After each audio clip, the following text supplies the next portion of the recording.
mikasika iny raharaha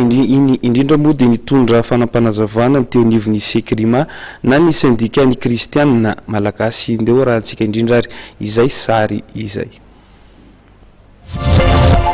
Nanazava miaro so Samuel Rasolomalala, sekretera lefitra eo anivon'ny Sekrima, Vondron'Antananarivo, fa misy ny fanitsina tokony atao amin'ny taratasy sy paikady atao avoakan'ny inspection du travail hanampiana ireo mpiasa rehetra eo anivon'ny orinasa classique Nictoer. Mangataka ny Sekrima mba hanovana ny fitanana an-tsoratra tsy fifandaminana ho lasa fitanana an-tsoratra ho fanelanelanana, tsy hitondra vokatsoan'ny mpiasa sy ny orinasa mantsy izany raha ny fanazavany ihany. Ny fisian'ny fisavorovona zany amin'ny fangatahana azoan'ny mpiasa ao anatin'ny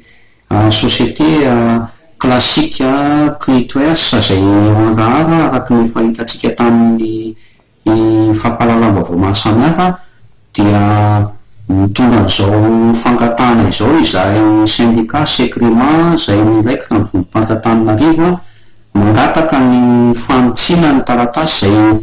voalaza ny inspection du travail araka ny hita fa fitanana tsoratra tsy fifanarahana, fitanana tsoratra tsy fifandaminana no lohatenina avoakan zareo ka mangataka izay amin'izany mba hovana io lohateny io ho fitanana tsoratra fanelanelanana na PV de médiation izay mifandraika amin'ny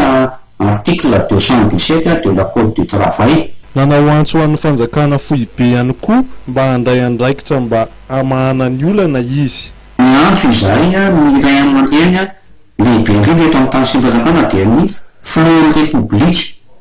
ny prime ministre, ny ben'ny gouvernemanta ary ny ministre ny asa sy ny asa-panjakana sy ny asa ara-lalàna sosialy ampiantso faran'izay aingana ao anatin'ny fotoana fohy